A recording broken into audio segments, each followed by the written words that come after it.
Have you ever brought a souvenir home only to realize it wasn't just an object, but something watching you all along?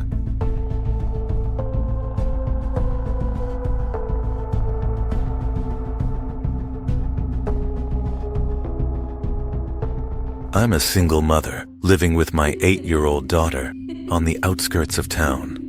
On a business trip to Mexico, I wandered through a night market and bought a strange lamp. It was hand-carved, glowing with a soft, mesmerizing light. I thought it would make my daughter's room feel warmer. One day, she tugged my arm, after school whispering about footprints on our porch. On the cement was a single imprint, far larger than any shoe in our home, with soles etched in strange patterns, like those I'd seen at the market. No trail, no exit, just one deep print, as though someone had stood there watching us. I brushed it off, assuring her it was nothing.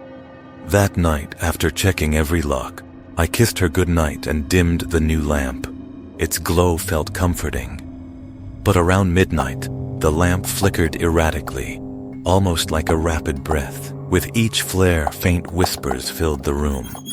Sometimes a man's voice, sometimes a child's, distorted and fragmented, as if spoken through thick glass.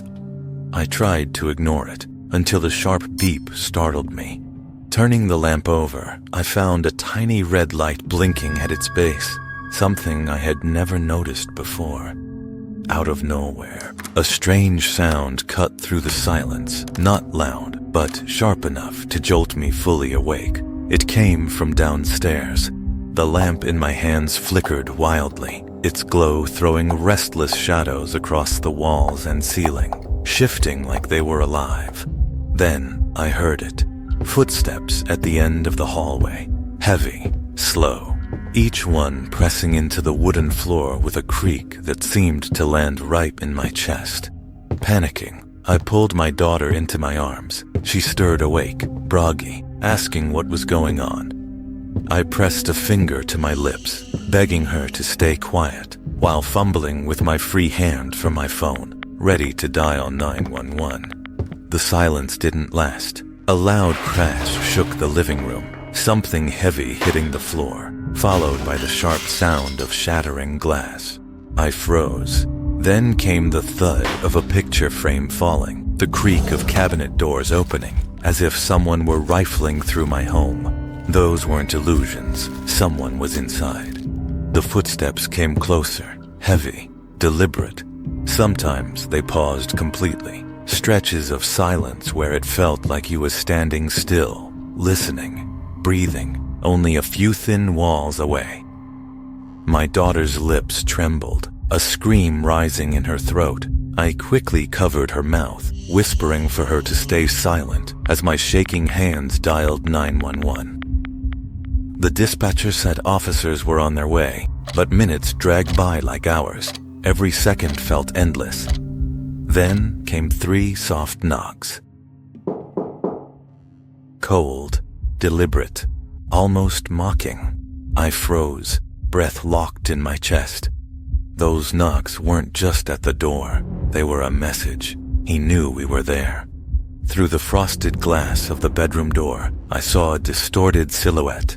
A man standing perfectly still beneath the flickering light, like he'd been there all along. My heart stopped. Slowly, the shadow moved. Long, spindly fingers dragged across the glass, leaving smeared streaks like icy breath leaking through the cracks. Suddenly, the doorknob rattled violently with a metallic clatter. I flinched, clutching my daughter tighter. The second the door swung open, instinct took over. I yanked her up and bolted. Whoever it was stumbled back. I didn't care. We ran. Behind us, footsteps erupted, heavy, crushing, relentless. The hallway was pitch black, the night lamp flickering wildly behind us. Each time it flared, I saw him, just for an instant, looming at the far end of the corridor. But no matter how far I ran, the distance never grew. He was always right there. We darted into the kitchen. My breath was ragged, my heartbeat pounding, sweat pouring down my back. A glass toppled from a shelf and shattered across the floor, shards stabbing into my foot. I didn't even feel it. I searched frantically for an exit. Windows locked, back door jammed. My chest tightened as panic clawed its way through me. Then I heard it. A faint hiss, like it seeped straight from the walls. The footsteps returned, slow, heavy. My heart plummeted. The shadow filled the kitchen doorway, blocking every escape. With no choice, I dragged my daughter down the hall, slipping and crashing to the floor before scrambling up and shoving us both into the bathroom. I locked the door, the faint click sounding far too fragile. The room was tiny, cold, suffocating. I sank against the wall, clutching my daughter. She sobbed, and I covered her mouth, shaking as I strained to hear. The footsteps drew closer and stopped. A faint red glow seeped under the door, thick and suffocating. My breath caught. He was right outside, listening, waiting. Then the doorknob turned, slowly, deliberately. One click, then another. Metal scraped on metal, each sound sharp as knives in my ears. He paused. Silence. Then a thunderous bang. He began slamming against the door, howling like a madman. Instinctively, I shoved my body against the door, bracing with everything I had. My daughter screamed in terror, her small hands clutching my legs. I held that flimsy barrier as it rattled and shook under its kicks, every slam threatening to tear it off the hinges. I was terrified beyond words, but I refused to let go. I thought it was the end. Any second he'd break through and we'd be helpless prey. Then, silence. Police sirens wailed outside. The pounding stopped. His howls turned to a chilling laugh that melted into the siren's cry. And then, silence. The sound of retreating footsteps faded into the night. I collapsed, sobbing as my daughter clung to me. Seconds later, officers burst through, pulling us out to safety. The house looked like a war zone. Broken glass, overturned furniture, shattered debris everywhere. They searched the neighborhood but found nothing. The intruder had vanished without a trace. And then I saw it, back in the living room, the night lamp, perfectly intact, sitting neatly on the table, still glowing. The police took it in for evidence. Inside the base, they discovered a hidden camera. When they unscrewed the bottom, the pattern inside matched the footprints outside my front door. That lamp, the one I bought so innocently from a street vendor, had been the start of everything. It wasn't just a lamp, it was a surveillance device, and it meant someone had been watching us all along. From that night forward, I could never be sure that my daughter and I were truly safe at home again.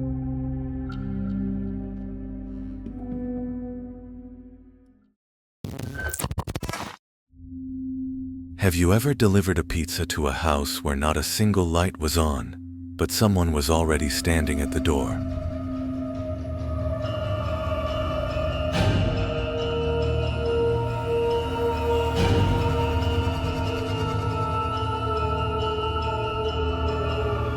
I was 26, still figuring out what I wanted to do with my life.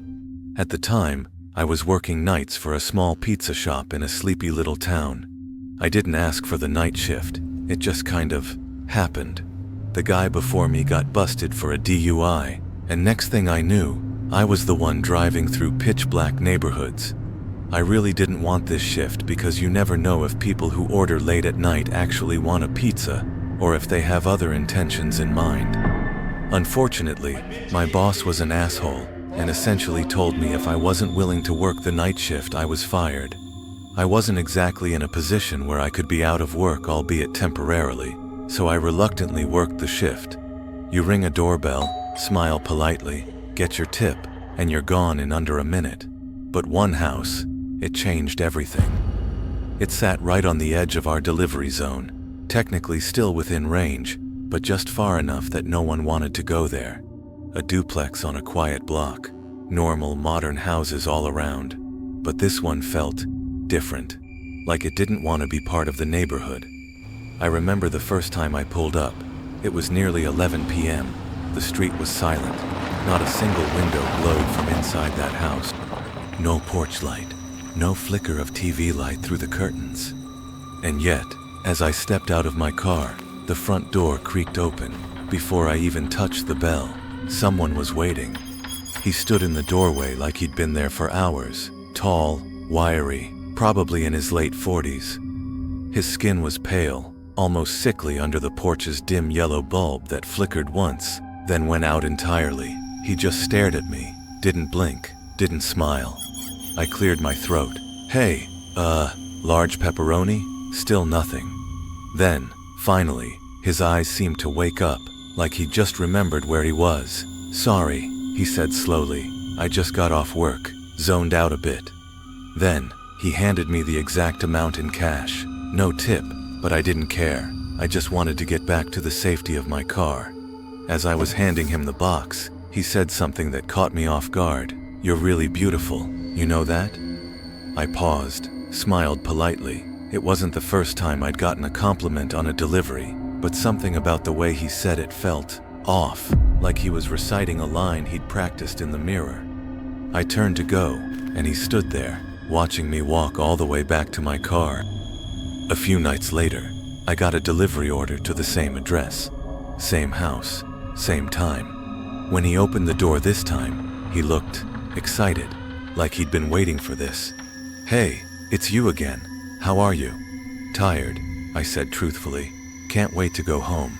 He chuckled. I know that feeling. As he fumbled with his wallet, he asked me something that made the hairs on my arms. Can I get your number? I'd love to hang out sometime. I hesitated. My brain screamed no, but I couldn't find my voice. Finally, I muttered, I have a boyfriend. His smile vanished. Oh, I see. We stood there in silence. Just silence, the kind that presses on your chest. Then I turned and walked away. I could feel him still watching me, watching every step. A week went by. I didn't hear from him. No deliveries to 48B, no strange encounters. And then, just when I started to think maybe it was just a weird moment, his name showed up again on the delivery slip. Same address, same time, 10:30 p.m. Driving back to that street felt different this time.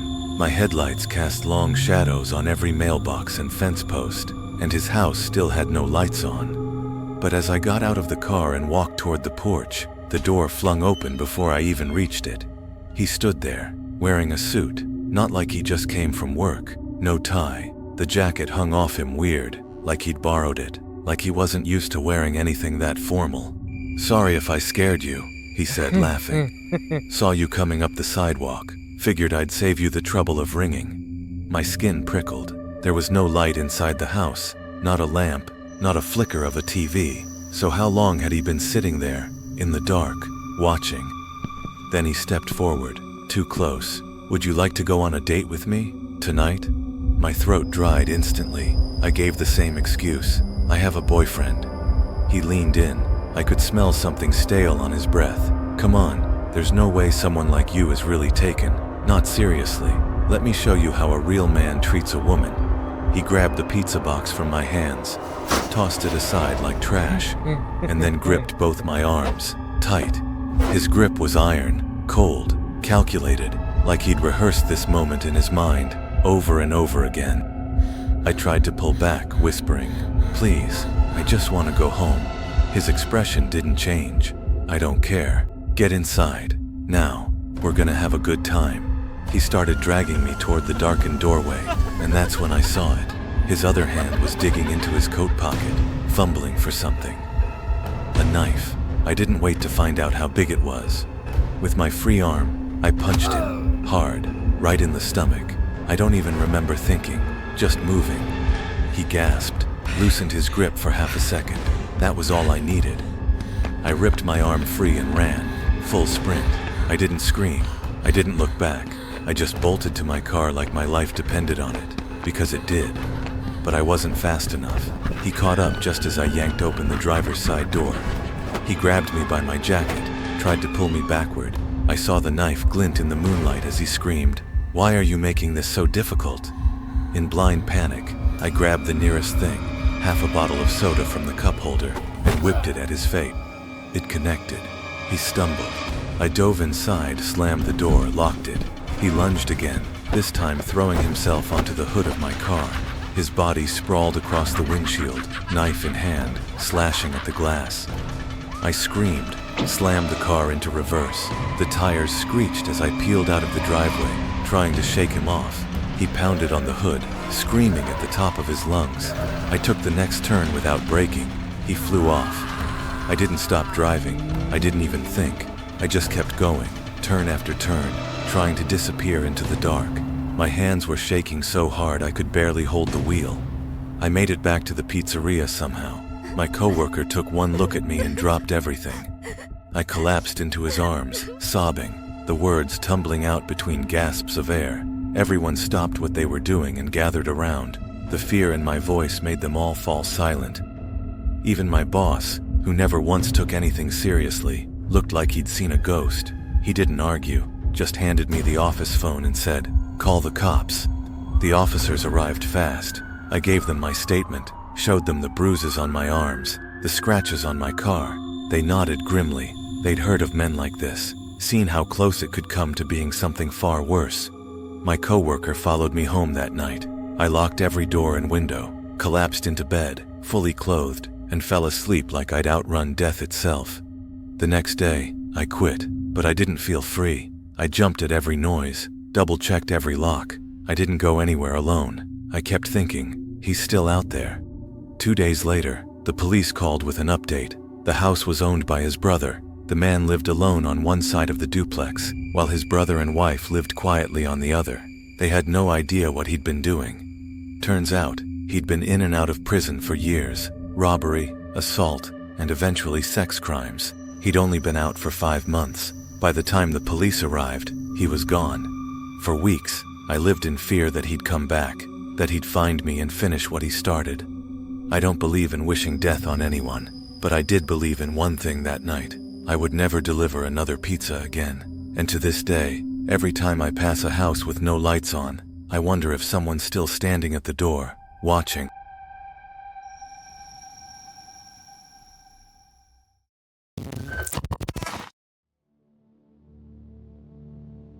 Have you ever heard the sound a bomb makes when it doesn't explode right away? It's not what you think. It's not loud. It's a hum, low, steady, like the house is holding its breath. And for a moment, the silence feels wrong, too thick, too still. Then, everything breaks. Sydney, 1984. A woman named Pearl Watson is making tea. The kettle whistles. Her husband, a family court judge, is upstairs getting ready for work. Nothing feels off until she opens the front door. The blast takes her life instantly. No warning, no motive anyone can agree on. Just a single targeted act of violence in the middle of suburbia. But here's what no one knew then. That wasn't the beginning, and it sure as hell wasn't the end. It started with dust. Not just the kind that gathers on old furniture, but the kind that feels heavy, like memory, like time forgot something, and it settled in layers to punish you for remembering. Michael Hargreaves hadn't stepped into his brother's study in years. The house was silent, not peacefully so, more like the kind of silence that reminds you nobody's coming back. He stood in the doorway, the floorboards creaking under his boots, the air stale with paper and old varnish. The late afternoon sun leaked through cracked blinds, striping the carpet with gold and shadow. The room hadn't changed. His brother, Judge David Opass, had been shot on the front steps of his home in 1980. Michael was a young cop then, too green to do much, too numb to process it. The case had gone cold, officially unresolved, emotionally unbearable. But that day, he wasn't there to mourn. He was there to empty the place out, sell it, close the chapter. Until he pulled open the bottom drawer. It jammed halfway, stuck on something. He yanked, and it popped free with a clatter. A manila envelope lay flat against the drawer base, almost invisible. It was sealed with aging tape. No name, just a date scrawled in shaky pen, June 14, 1980. Michael hesitated. He peeled it open. Inside, a torn black and white photo. A crowd. mid-protest. In the corner, a man stood with his fist raised, but his face was scratched out in ink. On the back, in his brother's handwriting, he never forgot. Michael's breath caught. He ran his thumb over the words. The paper was stiff, brittle, but something about it felt alive, like a whisper had just passed behind him. He didn't sleep that night. Instead, he laid out old boxes, dug through decades of forgotten files. There were clippings, Abazon. Out the other killings, Judge Richard Gee's bombing, Pearl Watson's death, the outreach center. Always the same pattern. Always just near enough to the courts to send a message. And suddenly, he saw it. In one article, barely a line, mentioning a man removed from a courtroom after an outburst during custody proceedings. Leonard Warwick. Michael froze. That name had surfaced once, years ago. Dismissed. Labeled unstable. A footnote in chaos. But now, Michael felt something twist in his chest. He stood in the dark with the torn photo in one hand, the envelope in the other. The shadows of his brother's study loomed behind him.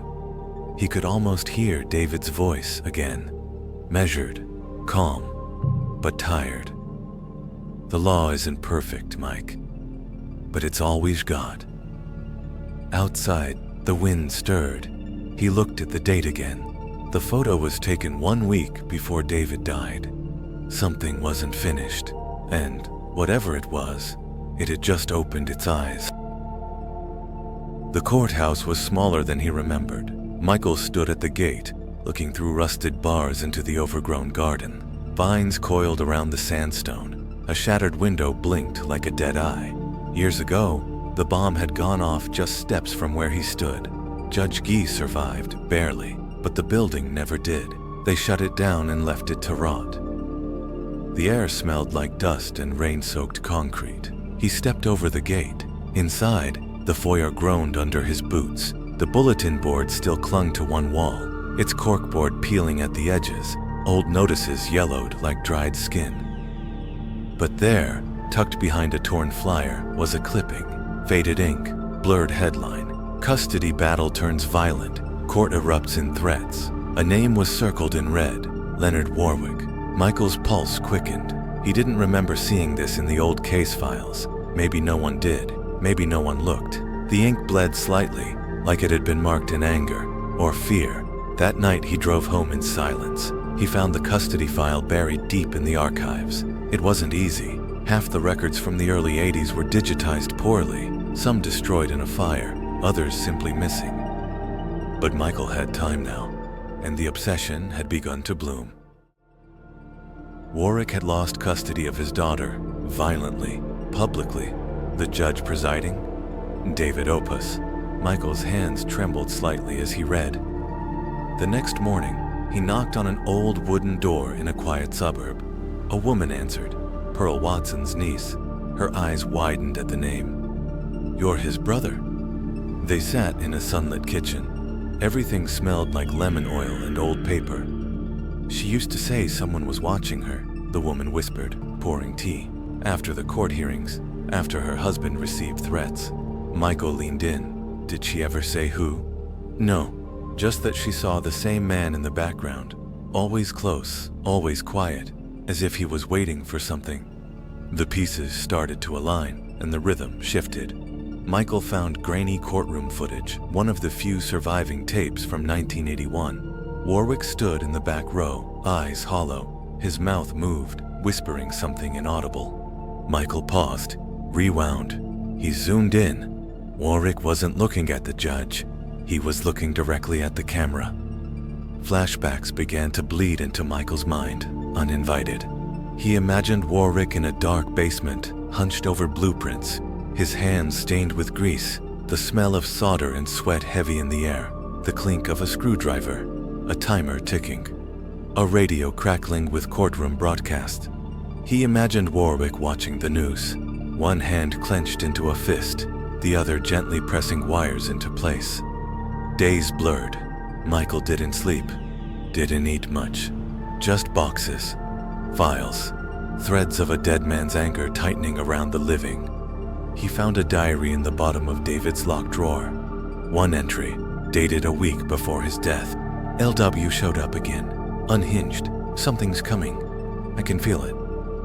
Michael shut the book and sat in silence for a long time. Outside, a storm began to build. He needed answers, but they weren't in the files anymore. They were buried, forgotten, or worse, ignored. And someone had made sure of that. The next morning, he thought he had it. In one of the Pry-test photos, he spotted a man who matched a composite from an old bombing suspect. Right height, same jacket, same posture. Michael hunted him down. A retired activist, the face in the photo. He was already dying when Michael arrived. Lung cancer, soft voice. Michael showed the photo. This man, is it you? The man squinted. Yeah, that was the rally, but I wasn't protesting the courts. That wasn't our group. That guy next to me. He paused. He didn't belong. Who was he? The old man shook his head. Never said. Just stood near us, listening.